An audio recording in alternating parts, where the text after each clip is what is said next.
Marco, and I'm going to let you pronounce your last name. Marco Gasparoni. Gasparoni with us. And what I love about this podcast to our listeners is that we just really want to give a space for the voiceless to speak and to speak into their own lived experiences so that everyone can learn from our experiences. And today is going to be quite remarkable. And the topic is very sensitive, but I fully believe that even children can listen to this because it's all over, isn't it, Marco? It is. There's just, we're going to be talking about witchcraft. We're going to be talking about the occult. We're going to get into some really heated experiences. But again, I believe that everyone needs to hear this to either know how to get free from it or to avoid it altogether. So welcome, Marco. I'm so glad you're here. Thank you. I'm glad to be here. It's been amazing how we met. Yes, definitely. And I just wanted to just tell our listeners how we met because it's just amazing how I think God opens doors for people. Yes, exactly. Yep. So share with us. Share how I met you. Oh, I'm supposed to. Yes, you're supposed to. All right. Well, I started attending a writers group in Madeira Beach, Florida. That's where I live. And I met your mom, which she recognized me through. So I was reading some things out loud, and she recognized. Basically, I was referring to Revelations in the Bible, and my story that was inspired by that. So it was really cool. One day she just pulled me aside and it was just totally shocked to me. She was like, okay, I know you're in Christ and I know what you're doing. And I see what you're doing behind your writing. And I was like my jaw just, I was like, I just got goosebumps everywhere. Like it just like flooded me. I was like, okay, something's going on. Like, and she recognized and like I was there and it just all happened like bam. And I ended up talking to her and telling her my testimony. It's very new still to me. It's very new. I just finished writing it as well. So I connected with her about it and wanted to, because she asked me, she's like, I was just wondering, how did you come to faith? Because I told her, I'm a new Christian, this is new to me. I just started going to church from now, I think it's been like 7 months. And I told her my story, and she was like, so my daughter...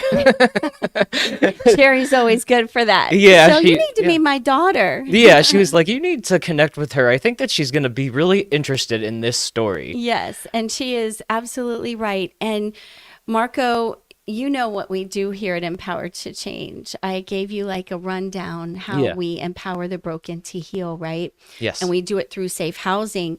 And so many people experience trauma and then segue that into addiction or domestic violence or sex trafficking. So where does that fit in really with what we're getting ready to talk to now? And that is what I see. I see some correlations with, there is evil in this world.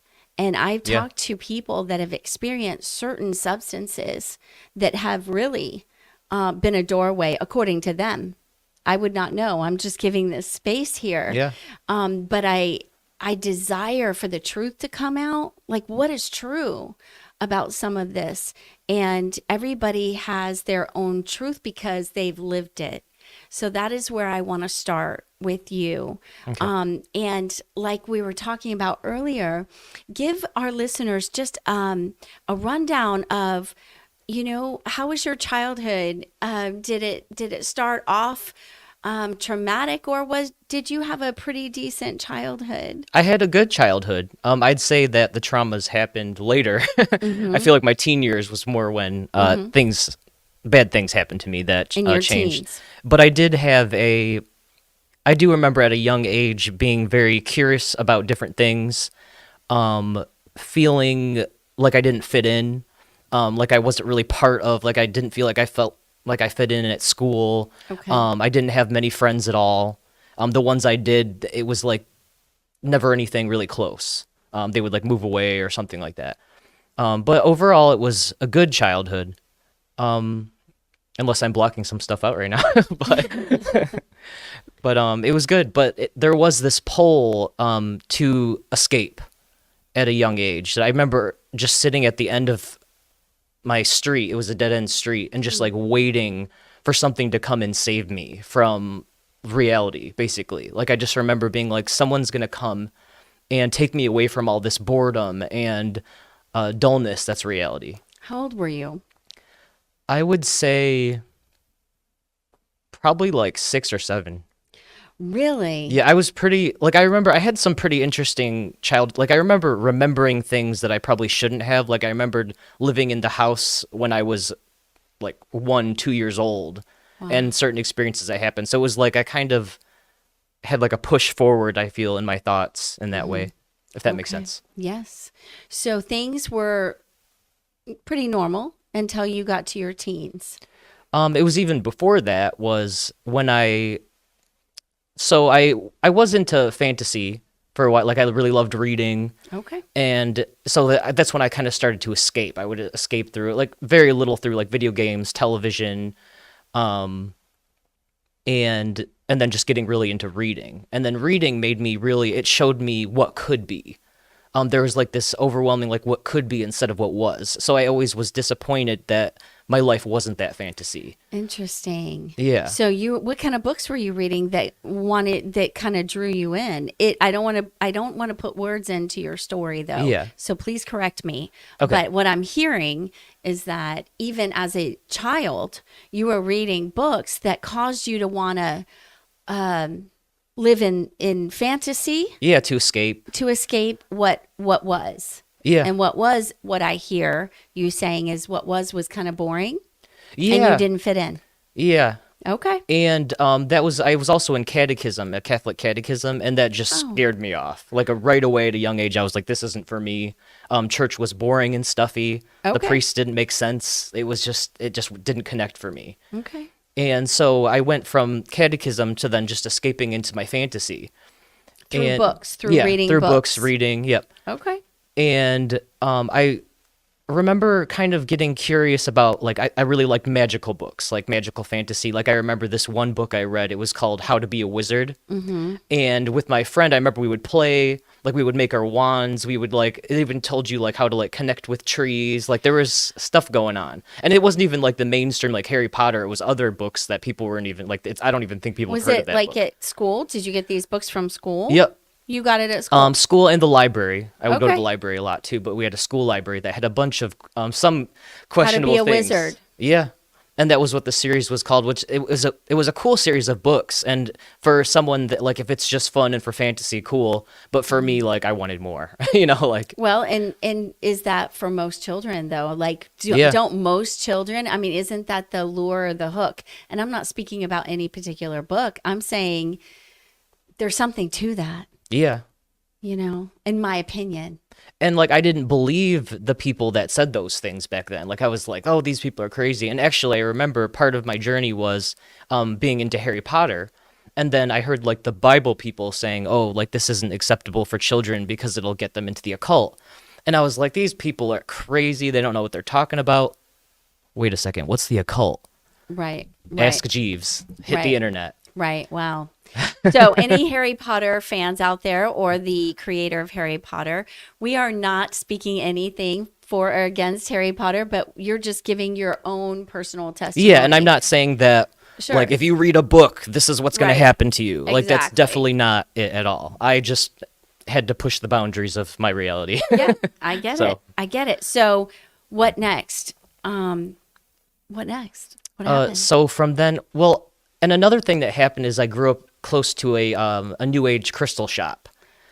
So I remember we would go and I'd pick out a crystal. It was innocent. It was nothing like, it was like, oh, this is pretty. This is cool. And so that was the same time period where I was researching. Started to look into the occult. I found real magic. It was like magic is real, and it's there's new religions all about it. There's Wicca, witchcraft, paganism, earth-based religions, and I loved that because I was like, I love nature. I love the earth. And since I wasn't connecting to God at the time, like, I was like, this is my jam, Wow. And I Okay. just right away I was interested in it. And then I would go to that crystal shop, which I could just walk to. As a kid, I could just walk there, and they had all kinds of metaphysical items, tarot cards, divination, crystals, like I said, and different religious practices. Like it was kind And of do like you know what all those do? Because I'm not even well versed in any of that. in what And particular tarot cards and So divination. So it's divination. It's Okay. trying to foretell the past, the present, and the future using tools. okay. So it's I instead of just wanted yeah. a brief definition of that. I wasn't trying to cut you off. Oh though. no, it's okay. So, how then you went into your teen years? Yeah, and it started. I was 10. Well, actually, I was 10 and 11 when that was started happening. Okay. And I remember when I was 11, I actually got. I started taking classes and workshops at that crystal shop. They did how to do readings, how to do psychic readings, how to do energy healing and healing energy work. Okay. So let's move a little bit forward into high school. And did you experiment with drugs in high school? No, actually, not at all. Okay. No, I was always, and it's kind of funny because I was always like, you know what, if I did try a drug, it would be magic mushrooms because that sounds really fun and interesting. okay. And since I was into fantasy, I was like, that would be cool to insert yourself into a fantasy. Alrighty. So Yeah. then, talk to me. So my, Lead me through okay, the so next levels. yeah, so my teen years were terrible, just like most people. I was estranged. I estranged myself, and especially through my practices, I was a weird kid. I was the weird one. Okay. And I claimed that title. I started dressing weird. I would wear my metaphysical jewelry and like pentacles and all kinds of different things, and people would ask me about it, and I would tell them, like, oh, I'm just a different religion, Okay. So that was a religion for you. Yeah, yeah. Okay. Because I became Wiccan right away, which is it's a nature-based pagan religion. And then I did start getting into yoga. I got really into meditation right away, and so I started excelling at meditation. Okay. Did that bring you to a place that wasn't good? Because you always hear yoga. Listen, I didn't know Yeah. you were going to even say that, but Oh. I have, and that's okay. You Yeah. are free to say anything. Okay. Your lived experience is yours. Yeah. I have friends that do yoga or too. chant or, so tell me about that. How did that play into the things that you were into? Well, I don't even think I told you, but I am actually a certified yoga instructor. Oh, no, I didn't. Yeah, so I think it's been about 7 years? Longer than that. Okay. Shockingly longer. I don't even remember. But I became a yoga instructor. I started doing classes about energy healing. Okay. Yoga, it helped me open up to the spirit world. And then also I became curious in psychedelics because I would hear stories that the ancient magicians and shamans would use psychedelic medicine to tap into the spirit world and to make miracles mushrooms? happen. Yep, like mushrooms. Oh, okay. I would say like LSD, ayahuasca, magic mushrooms. And those are that's illegal, psilocybin. right? Illegal. Yeah. Yeah. And mushrooms are actually coming back. Did Yeah. you know that? Yes. I found out, well, And I was part of that movement. I was like, Wow. everybody should do this. Everybody needs to open up to this reality. okay. And for our listeners, just so you know, being in possession or using mushrooms is a felony offense here in Florida. So, wow. So Yeah. you started, And for good reason, yes. which I found out the hard way. So you were in college by this time or still late teens when you were using the psychedelic? Oh, not until probably I was like maybe 24. Okay. 24. And that was when I lived in Michigan too. So I moved here from Michigan. So tell me, what kind of doors did that open in the spirit realm? You said that really introduced you. Yeah, so what happens is so when you take these psychedelics, it's a full-on experience. They call it a trip. Okay. So it not only takes you somewhere, it teaches you things and opens you up to knowledge.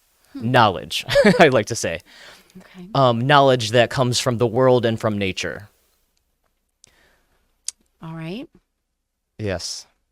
And how did that help you or It helped. Well, it helped me in a way is that it affirmed what I was believing in. And then it also created a world of pantheism for me, which it opened me up to nature was the true God.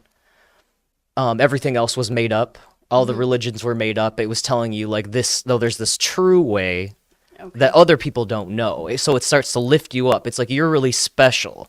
You're really powerful. And then while you keep doing this and you do these practices, these meditations, all those different things, you gain more power and more self-love and more self-empowerment, which is Really? what everybody's looking for. All the young people are they're looking for faith, they're looking for trust, they're looking for hope, power, strength, and and I this took it to type this place. brought you to yourself, right? That you were the power, that you Yeah. could get the power. And then I would even feel on the psychedelics, and even afterwards, there were long-lasting effects that made me feel that I was the creator of my own reality, the master of my destiny. It was all on me. How did that work for you? Crushing anxiety. Okay. I started developing a panic disorder, depression. A depression, I'd say, started also in my teens. Depression.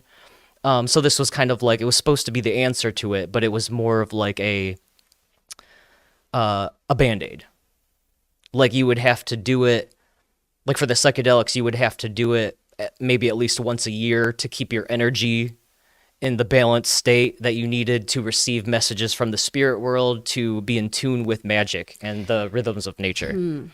So did this cause you to use more psychedelic? Did this cause you to delve in deeper because you weren't getting satisfied?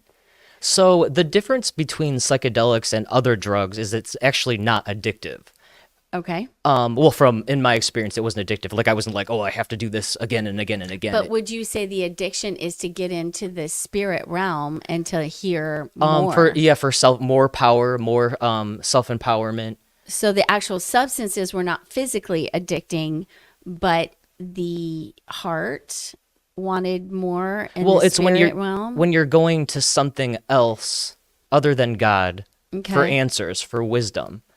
It's basically eating the fruit off the tree of good and evil.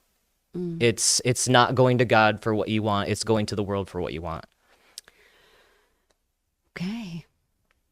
So how did that affect you? How did you get into, I know that when you told me your story, it really affected me in the way of there's the evil and how you were tortured, you were tormented. So we are going from being a curious kid, right? Reading about magical books to delving in further to this quote, natural religion? All right. Nature-based religion. Nature-based Yep. religion. So that's even it right there. Like it's the world, it's nature, and It's all about nature. yeah. Okay. And then you got into psychedelics, mushrooms, acid, Yep. LSD, Yep. and that brought you in, open doors to other places in the spirit realm Yes. where you got knowledge, but then you also got, you received anxiety, depression.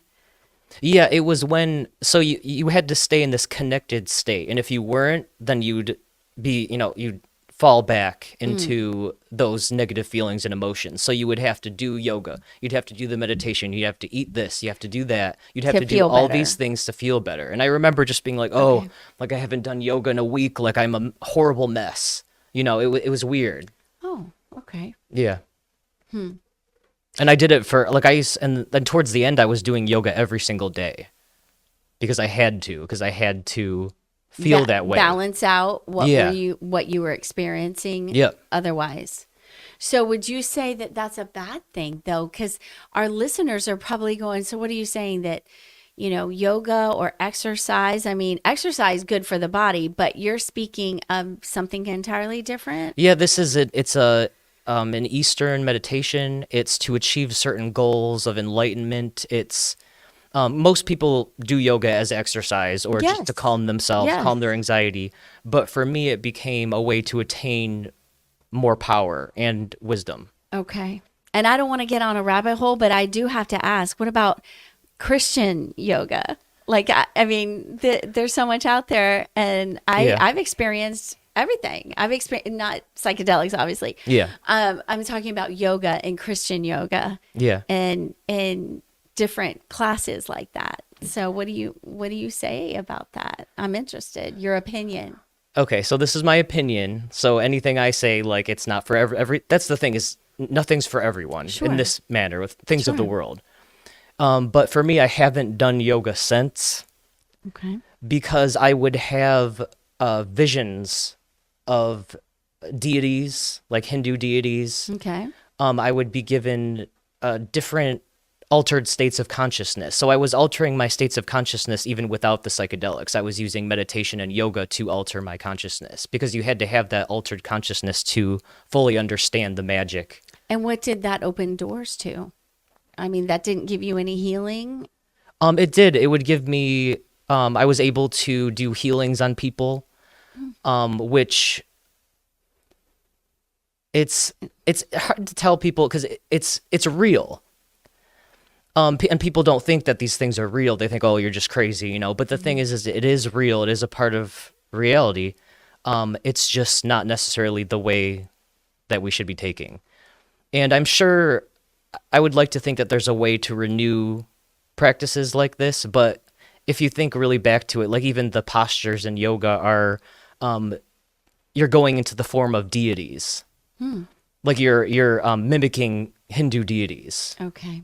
So it's I don't think that any of these practices are in itself evil or going to hurt you, but the enemy can use the things of the world to entrap you and to ensnare you. Do you believe with your experiences that they could open doors?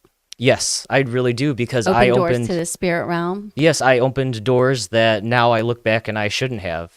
And that's fast forward to just this last year. Was after different changes in my spiritual path. Like I even went kind of like atheist and agnostic for a year, and that was the worst year of my life. It was just, I literally ended up in a ditch on the side of the road, Okay. Tell me in a about- car accident. Okay. And I remember just praying, like, please get me through this, like to whoever is to whoever, listening. because you were atheist, right? That happened actually later. Like I got into magic, and then Okay. I got really heavy into science. And then the science was like, that's not real. And I was like, oh. So for a little while I fell out of it, but then out of desperation, I was like, you know what, I'm going to go back to doing what I was doing before. And that's when I started doing like trying acid a little bit and mushrooms a little bit and getting back into casting spells, really. So I was just going to ask you about your spells. So did that stir up the demonic? Did you experience demons? So at first you don't. You do get messages from nature spirits, deities, different gods. Little g, right? Yeah, little g gods. Spirits of the other world. And they are real.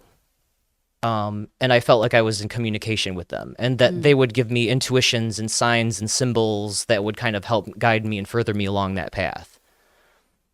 And it wasn't till last year when I was like, you know what, I'm going to try mushrooms again.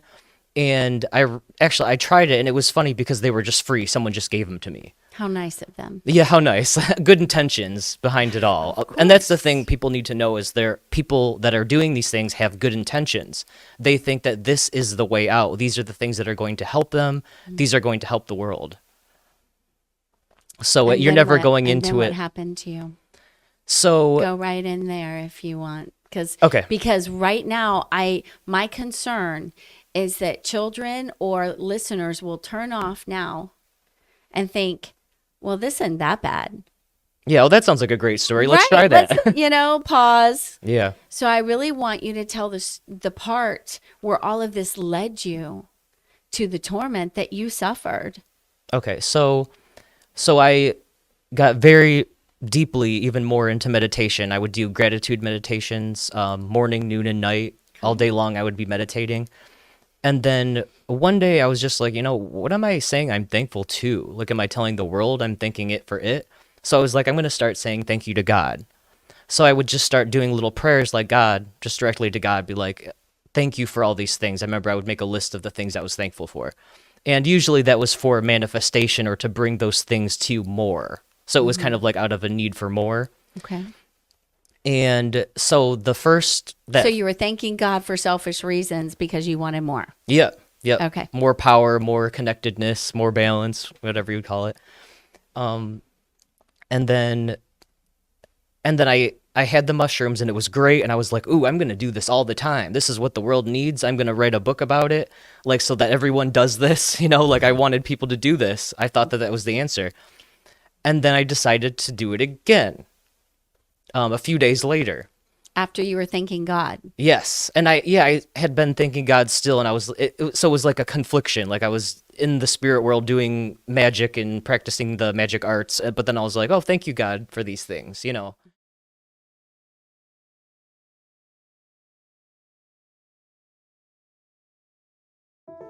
Generational Change is the faith arm of Empowered to Change International. Imagine a world where every person has the power to rise above challenges, embrace their potential, and create a brighter future. At Empowered to Change International, we believe transformation begins with empowerment. Through education, mentorship, and community-driven initiatives, we equip individuals with the tools they need to break barriers, achieve their dreams, and impact their communities. We are more than an organization. We are a movement. One dedicated to lifting individuals, families, and entire communities. We can't do it alone. Join us in making a difference. Whether you donate, volunteer, or spread the word, your support fuels transformation. Together, we are empowered to change.